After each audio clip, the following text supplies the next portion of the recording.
This segment is brought to you by South Louisiana Bank. It's better when we bank together.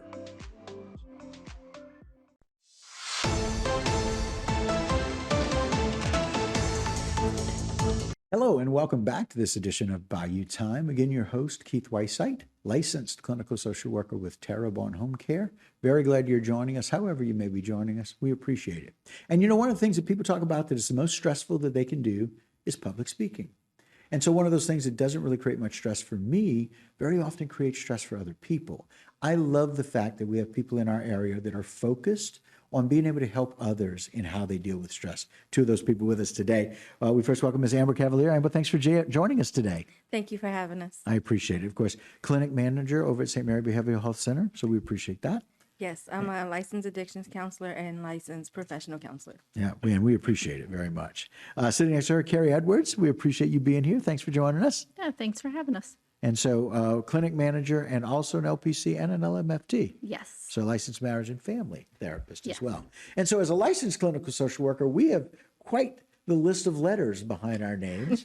And yet all of us deal with stress. And so it's one of those things where April is recognized as National Stress Awareness Month. So the best thing we can do is kind of be aware of stress, but all of us deal with it. But sometimes we don't realize that we can manage that a little better, right? Yes, absolutely. It's in everyday life, and what might be stressful for one person might not be stressful for the other.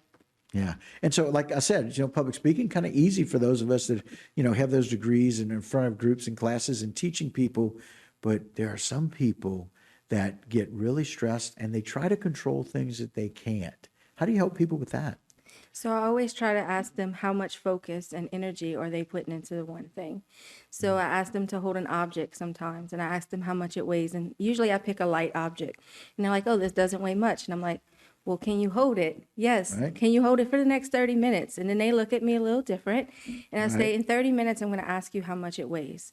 And what happens is I try to get them to think that the more focus you put on something, the more attention you give it, the more stressful and the more weight it carries. And that's what we do with something that is stressful or that we consider stressful.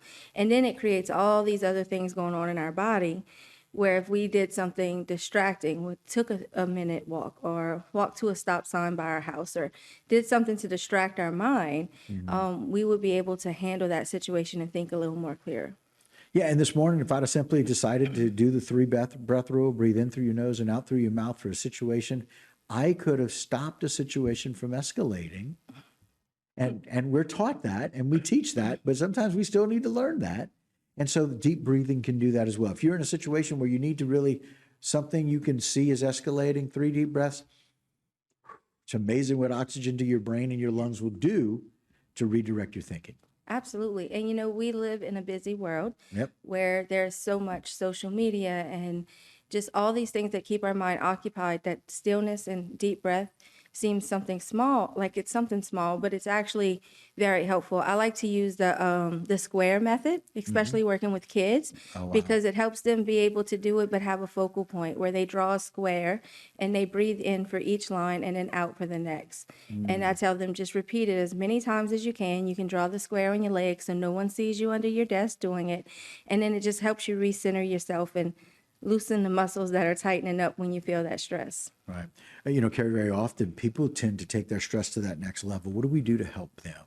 Well, I think that one of the things you were saying a second ago was things that you couldn't control. Right. And, you know, often we catastrophize situations and, you know, just getting our brains to stop having that negative self-talk and to really start thinking more positively and giving ourselves some positive energy, saying things that we can control, say things that we have good going for us in that moment. Again, the breathing, another technique that I use often is 2 really short breaths followed by 1 very deep breath. It really changes our heart rate and it calms our central nervous system. Right. And it helps us to really start to think clearer. So then we can have those positive thoughts. Right. And then we can start to really think, what do I have control over? So maybe this is really overwhelming and this is really upsetting to me, but I have control over these different things. And now I can start really focusing and feeling a little less stressed and a little more in control. A little more centered. Yeah. You know, it's really interesting because people only think of that stress is one thing and that it's negative, but there's two different types of stress. There's eustress, which is positive stress, and then there's distress. We tend to focus so much on distress, but eustress is that stress that gets us ready for a talk like this. It gets us ready to be able to go about our day. Right. For a test that's coming up, and eustress is that stress that reminds us, okay, I really need to do this at this time. We think that's stressful. We think it's negative, but that's actually the positive side of stress. It can be a positive thing. Yeah, it absolutely can. And you can take the negative stress and turn it into a positive stress if you recenter your thinking, just like Carrie said. I have this stressful situation, but how can I turn it in a positive light? Even if you're facing a negative consequence that is scary or stressful, Right. How can I change this and make it a positive? Where can I grow? What can I get from this? And so if we change those thinking patterns and work on that, and April is also spring, plant a garden, Renewal. stick your hands in some soil. There's so many natural, holistic things we can do. We just have to put ourselves in those environments. I love it. Ladies, thank y'all for what you do and the stressful environment that you work in. I know y'all help reduce stress for those people that you work with, but we can also help that with people in all work environments. Yes. And so we appreciate it. Ladies, thank y'all for joining us today. Thank This you. has been wonderful. And I'm really expecting that people are going to respond to this in a way that they were reducing their stress and didn't even realize it. Thank you again. You're welcome. All right. All right, guys, that will do it for this particular segment, but don't go anywhere. A whole lot more right here on Bayou Time.